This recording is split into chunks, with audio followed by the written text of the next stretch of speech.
Hi, I'm Erik, and this is Listen to Sleep, quiet bedtime stories and meditations to help you fall deeply asleep.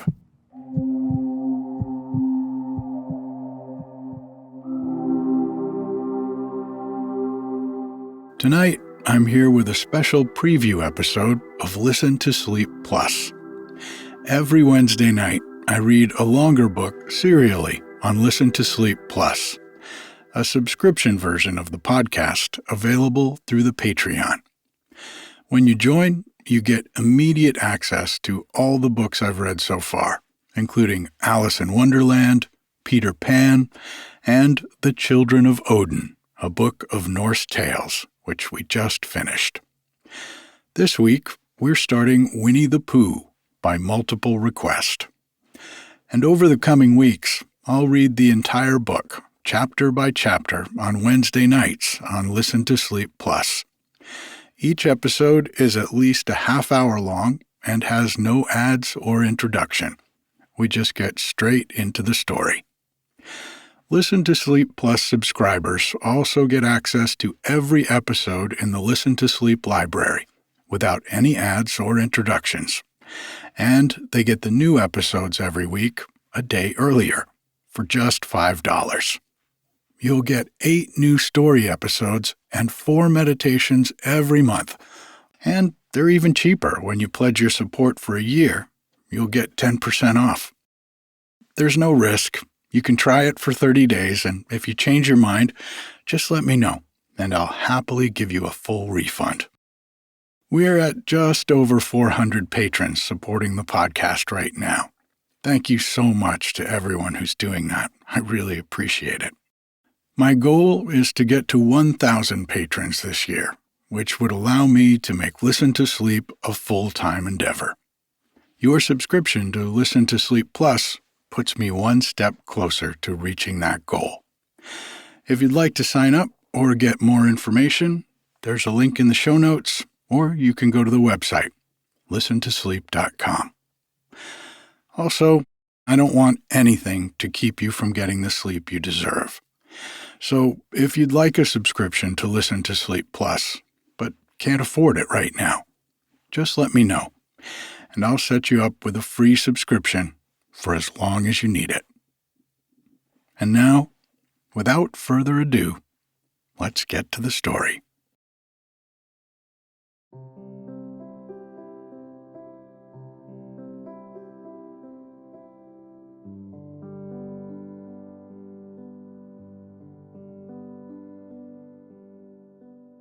Winnie the Pooh.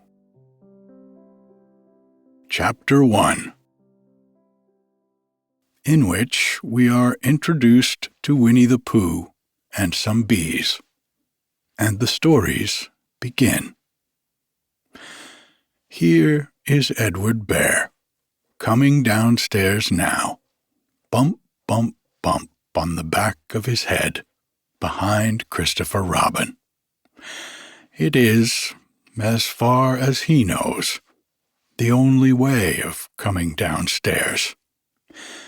But sometimes he feels that there really is another way, if only he could stop bumping for a moment and think of it. And then he feels that perhaps there isn't. Anyhow, here he is at the bottom, and ready to be introduced to you, Winnie the Pooh. When I first heard his name, I said, just as you are going to say, but I thought he was a boy. So did I, said Christopher Robin.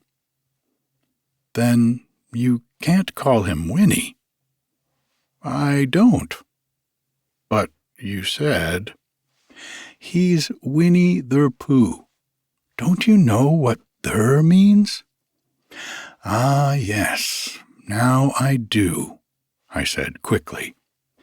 And I hope you do too, because it is all the explanation you are going to get. Sometimes, Winnie the Pooh likes a game of some sort when he comes downstairs.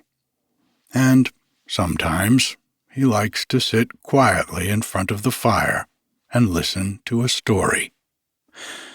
This evening, what about a story? Said Christopher Robin. What about a story? I said. Could you very sweetly tell Winnie the Pooh one? I suppose I could, I said. What sort of stories does he like? About himself, because he's that sort of bear. Oh, I see. So could you very sweetly? I'll try, I said. So I tried. Once upon a time, a very long time ago now, about last Friday, Winnie the Pooh lived in a forest all by himself under the name of Sanders. What does under the name mean? Asked Christopher Robin. It means he had the name over the door in gold letters and lived under it. Winnie the Pooh wasn't quite sure, said Christopher Robin. Now I am, said a growly voice. Then I will go on, said I. One day, when he was out walking, he came to an open place in the middle of the forest. And in the middle of this place was a large oak tree. And from the top of the tree there came a loud buzzing noise. Winnie the Pooh sat down at the foot of the tree, put his head between his paws, and began to think. First of all, he said to himself, "The buzzing noise means something. You don't get a buzzing noise like that, just buzzing and buzzing, without its meaning something. If there's a buzzing noise, somebody's making a buzzing noise. And the only reason for making a buzzing noise that I know of is because you're a bee." Then he thought another long time and said, "And the only reason for being a bee that I know of is making honey." And then he got up and said, "And the only reason for making honey is so as I can eat it." So he began to climb the tree. He climbed, and he climbed, and he climbed. And as he climbed, he sang a little song to himself. It went like this: "Isn't it funny how a bear likes honey? Buzz, buzz, buzz. I wonder why he does." Then he climbed a little further, and a little further, and then just a little further. By that time, he had thought of another song. It's a very funny thought that, if bears were bees, they'd build their nests at the bottom of trees. And that being so, if the bees were bears, we shouldn't have to climb up all these stairs." He was getting rather tired by this time, and that is why he sang a complaining song. He was nearly there now, and if he just stood on that branch— Crack! "Oh, help!" said Pooh, as he dropped 10 feet on the branch below him. "If only I hadn't," he said, as he bounced 20 feet on the next branch. "You see, what I meant to do," he explained, as he turned head over heels and crashed onto another branch 30 feet below. "What I meant to do. Of course, it was rather," he admitted, as he slithered very quickly through the next 6 branches.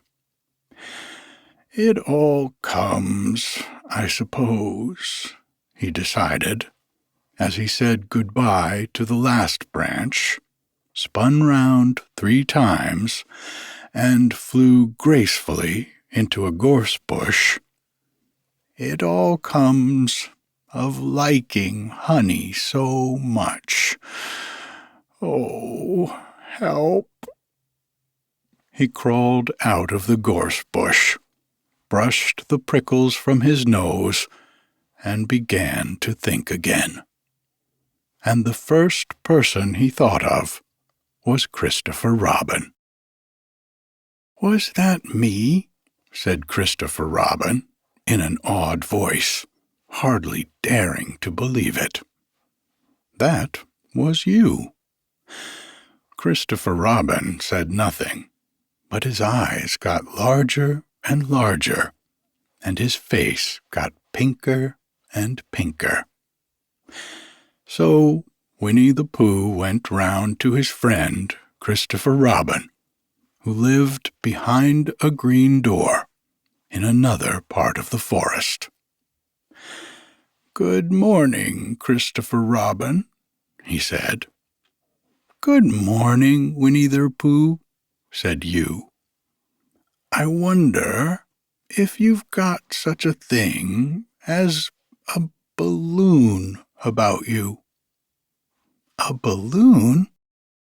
"Yes.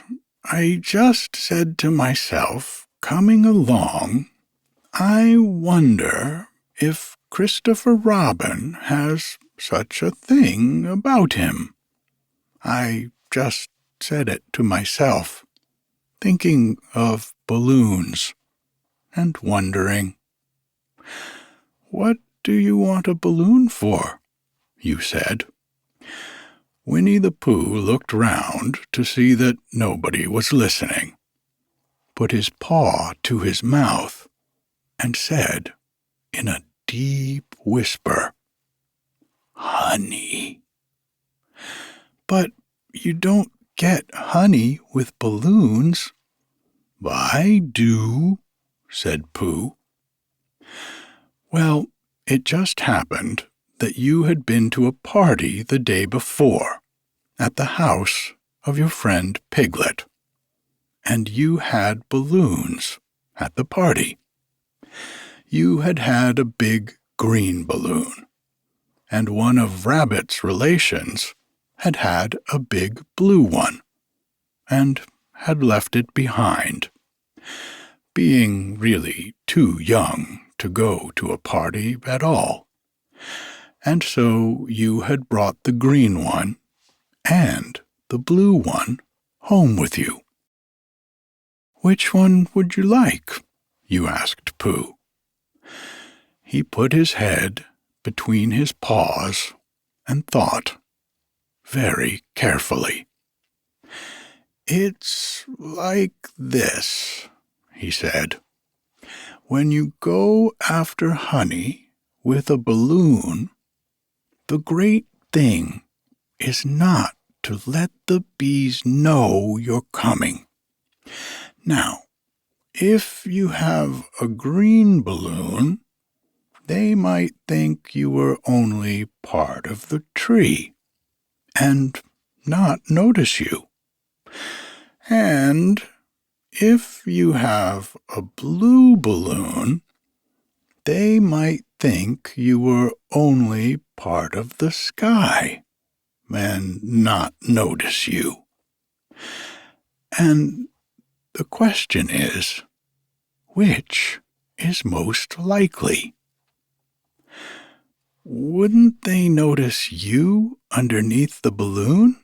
You asked. They might, or they might not, said Winnie the Pooh. You never can tell with bees. He thought for a moment and said, I shall try to look like a small black cloud. That will deceive them. Then you had better have the blue balloon, you said, and so it was decided. Well, you both went out with the blue balloon, and you took your gun with you, just in case, as you always did.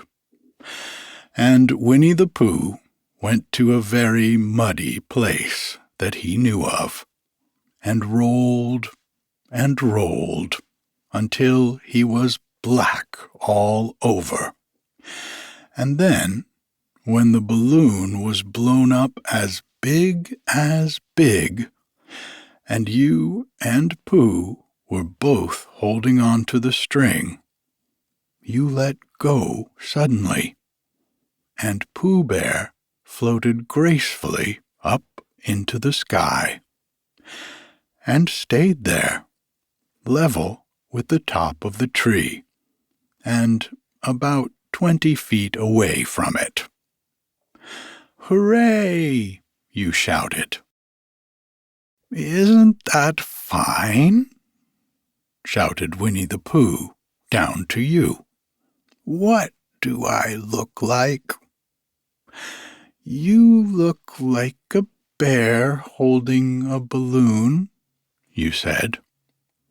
Not, said Pooh anxiously, not like a small black cloud in a blue sky? Not very much. Well, perhaps from up here it looks different.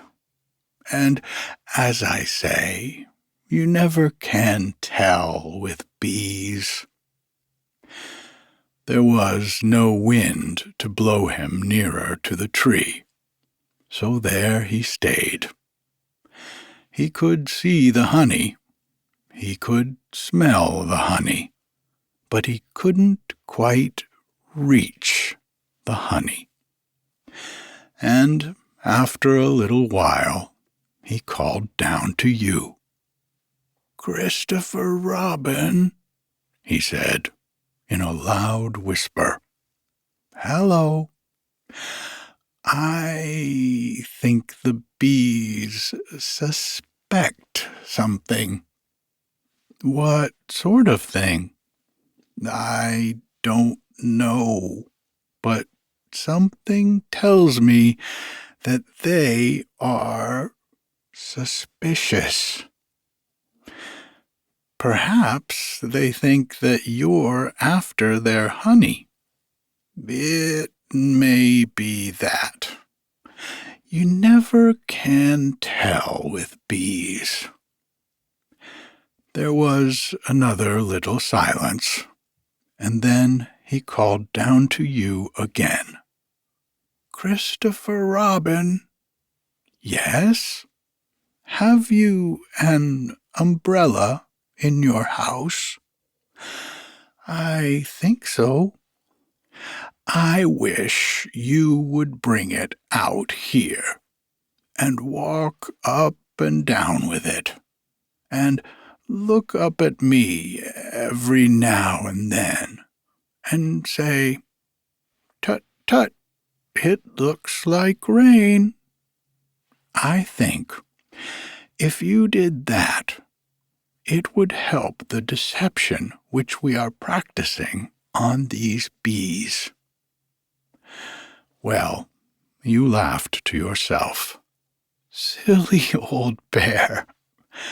But you didn't say it aloud, because you were so fond of him, and you went home for your umbrella.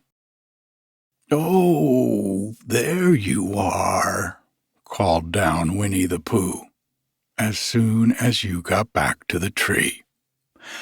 "I was beginning to get anxious.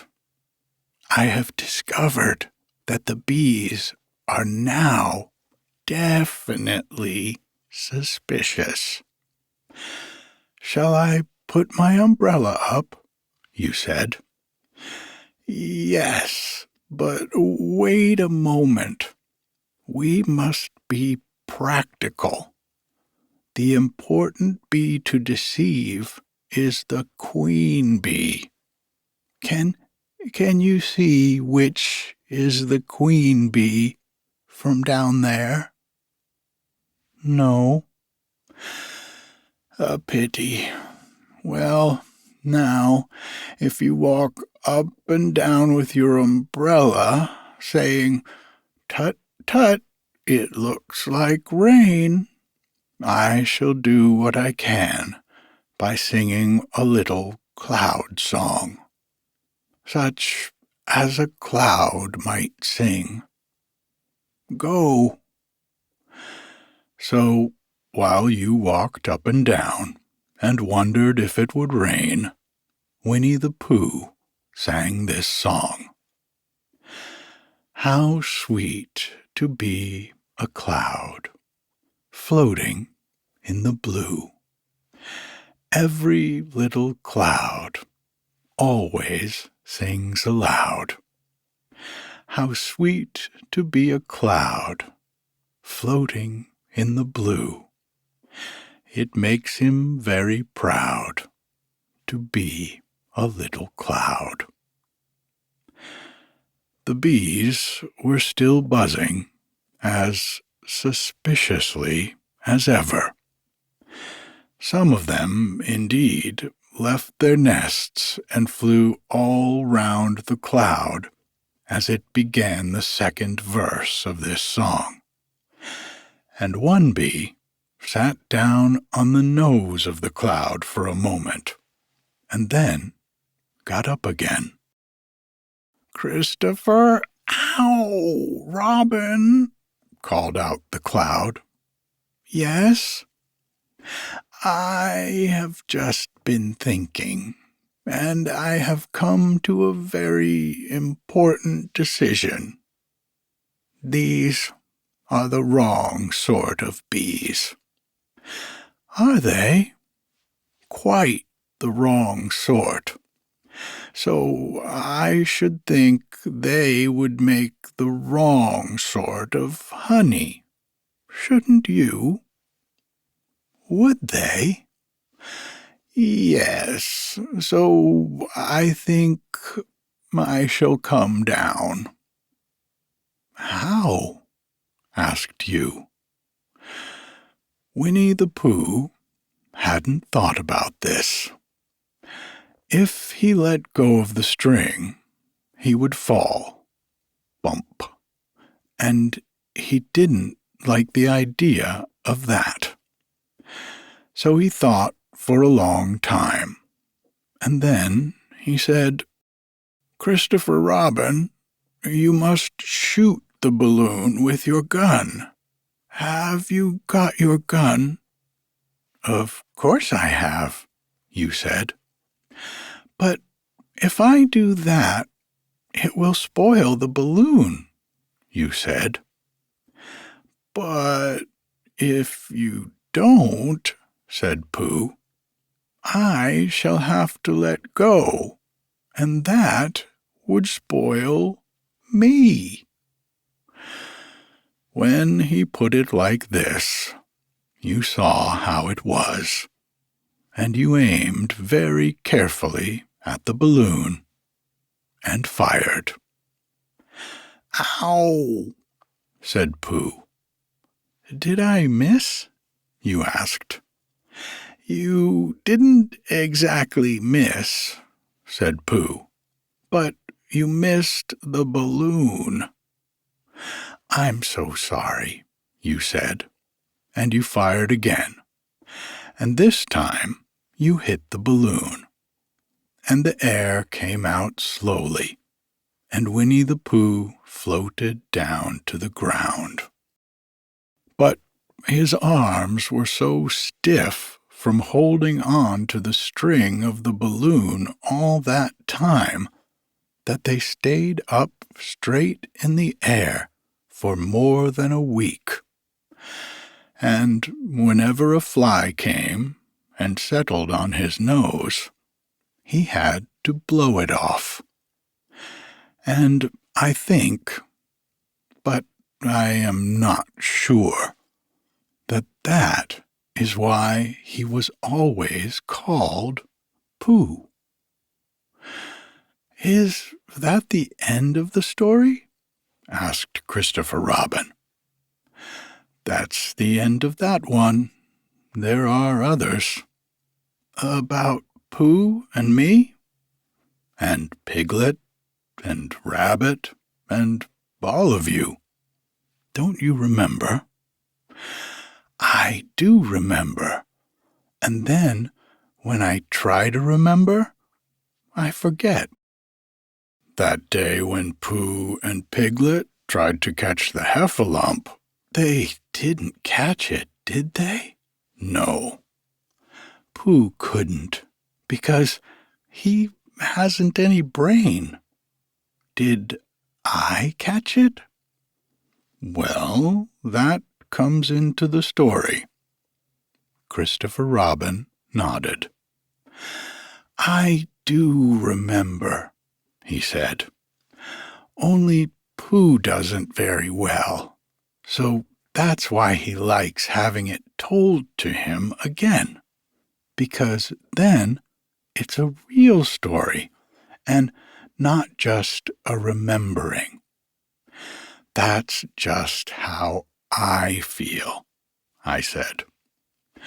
Christopher Robin gave a deep sigh, picked up his bear by the leg, and walked off to the door, trailing Pooh behind him.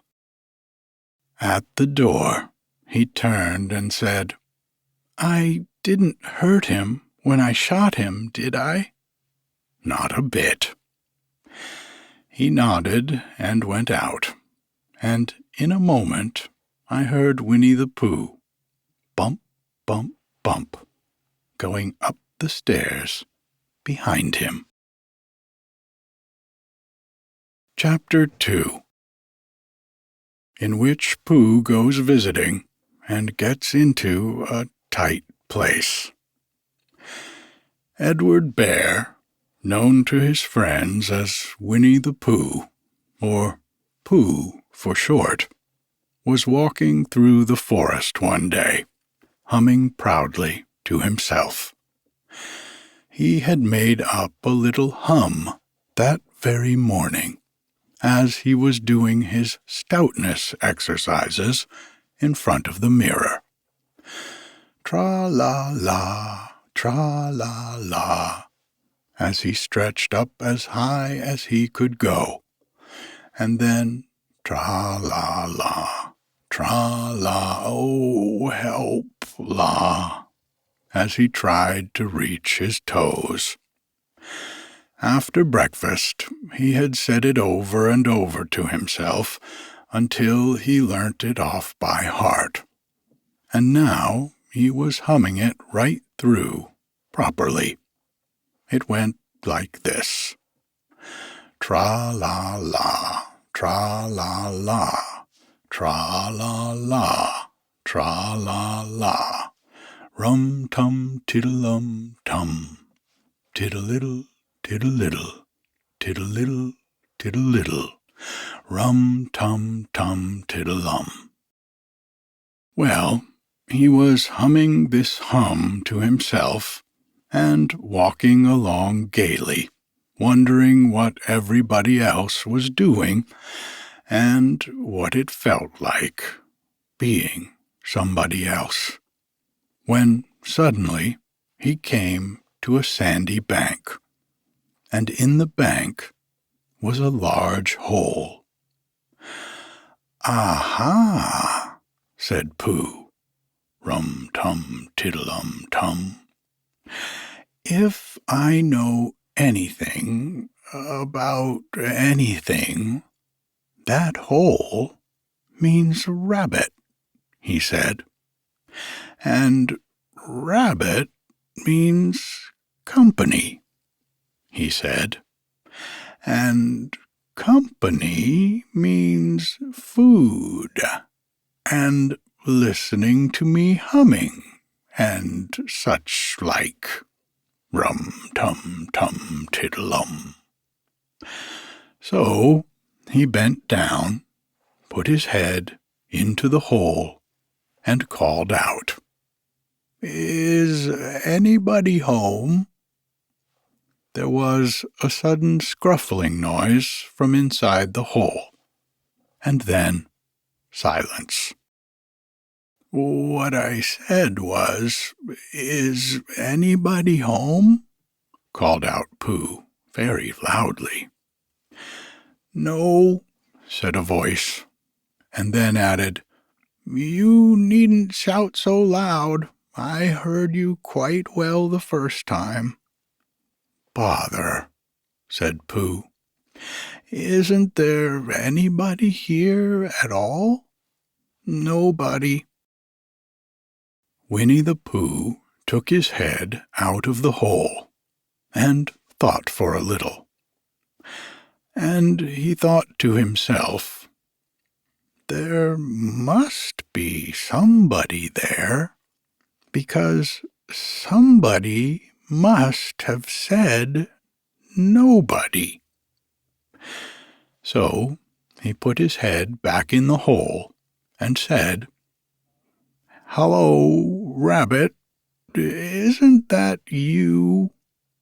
"No," said Rabbit, in a different sort of voice this time. "But isn't that Rabbit's voice?" "I don't think so," said Rabbit. "It isn't meant to be." "Oh," said Pooh. He took his head out of the hole and had another think, and then he put it back and said, "Well, could you very kindly tell me where Rabbit is?" "He has gone to see his friend Pooh Bear, who is a great friend of his." "But this is me," said Bear, very much surprised. "What sort of me?" "Pooh Bear." "Are you sure?" said Rabbit, still more surprised. "Quite sure," said Pooh. "Oh, well then, come in." So Pooh pushed and pushed and pushed his way through the hole, and at last he got in. "You were quite right," said Rabbit, looking at him all over. "It is you. Glad to see you." "Who did you think it was?" "Well, I wasn't sure. You know how it is in the forest. One can't have anybody coming into one's house. One has to be careful. What about a mouthful of something?" Pooh always liked a little something at 11 o'clock in the morning, and he was very glad to see Rabbit getting out the plates and mugs. And when Rabbit said, "Honey or condensed milk with your bread?" he was so excited that he said, "Both." And then, so as not to seem greedy, he added, "But don't bother about the bread, please." And for a long time after that, he said nothing, until at last, humming to himself in a rather sticky voice, he got up, shook Rabbit lovingly by the paw, and said that he must be going on. "Must you?" said Rabbit politely. "Well," said Pooh, "I could stay a little longer if you—" And he tried very hard to look in the direction of the larder. "As a matter of fact," said Rabbit, "I was going out myself directly." "Oh, well then, I'll be going on. Goodbye." "Well, goodbye, if you're sure you won't have any more." "Is there more?" asked Pooh quickly. Rabbit took the covers off the dishes and said, "No, there wasn't." "I thought not," said Pooh, nodding to himself. "Well, goodbye. I must be going on." So he started to climb out of the hole. He pulled with his front paws, and he pushed with his back paws, and in a little while his nose was out in the open again, and then his ears, and then his front paws, and then his shoulders, and then— "Oh, help," said Pooh. "I'd better go back." "Oh, bother," said Pooh. "I shall have to go on." "I can't do either," said Pooh. "Oh, help and bother."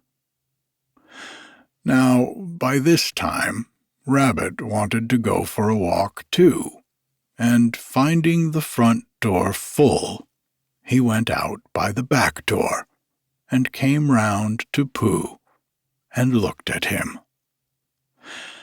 "How are you stuck?" he asked. "No," said Pooh carelessly. "Just resting and thinking and humming to myself. Here, give us a paw." Pooh Bear stretched out a paw, and Rabbit pulled and pulled and pulled. "Ow!" cried Pooh. "You're hurting." "The fact is," said Rabbit, "you're stuck." "It all comes," said Pooh crossly, "of not having front doors big enough." "It all comes," said Rabbit sternly, "of eating too much." "I thought at the time," said Rabbit, "only I didn't like to say anything," said Rabbit, "that one of us was eating too much," said Rabbit. "And I knew it wasn't me," he said. "Well, well, I shall go and fetch Christopher Robin." Christopher Robin lived at the other end of the forest, and when he came back with Rabbit and saw the front half of Pooh, he said, "Silly old bear," in such a loving voice that everybody felt quite hopeful again.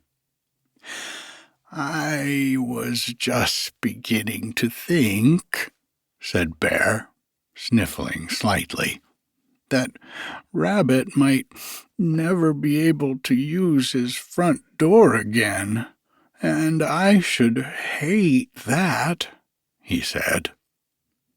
"So should I," said Rabbit. "Use his front door again?" said Christopher Robin. "Of course he'll use his front door again." "Good," said Rabbit. "If we can't pull you out, Pooh, we might push you back." Rabbit scratched his whiskers thoughtfully and pointed out that when once Pooh was pushed back, he was back, and of course nobody was more glad to see Pooh than he was. Still, there it was. Some lived in trees and some lived underground, and— "You mean I'd never get out?" said Pooh. "I mean," said Rabbit, "that having got so far, it seems a pity to waste it." Christopher Robin nodded. "Then there's only one thing to be done," he said. "We shall have to wait for you to get thin again." "How long does getting thin take?" asked Pooh anxiously. "About a week, I should think." "But I can't stay here for a week." "You can stay here all right, silly old bear. It's getting you out which is so difficult."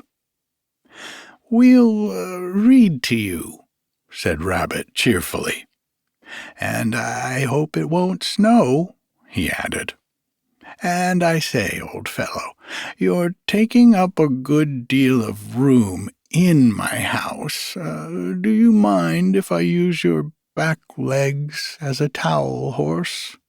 Because, I mean, there they are, doing nothing, and it would be very convenient just to hang towels on them." "A week," said Pooh gloomily. "What about meals?" "I'm afraid no meals," said Christopher Robin, "because of getting thin quicker. But we will read to you." Bear began to sigh, and then found he couldn't, because he was so tightly stuck. And a tear rolled down his eye, and he said, "Then would you read a sustaining book, such as would help and comfort a wedged bear in great tightness?" So for a week Christopher Robin read that sort of book at the north end of Pooh, and Rabbit hung his washing on the south end. And in between, Bear felt himself getting slenderer and slenderer. And at the end of the week, Christopher Robin said, "Now." So he took hold of Pooh's front paws, and Rabbit took hold of Christopher Robin, and all Rabbit's friends and relations took hold of Rabbit, and they all pulled together. And for a long time, Pooh only said, "Ow," and "Oh." And then, all of a sudden, he said, "Pop," just as if a cork were coming out of a bottle. And Christopher Robin and Rabbit, and all Rabbit's friends and relations, went head over heels backwards. And on top of them came Winnie the Pooh, free. So, with a nod of thanks to his friends, he went on with his walk through the forest, humming proudly to himself. But Christopher Robin looked after him lovingly, and said to himself, "Silly old bear." Good night.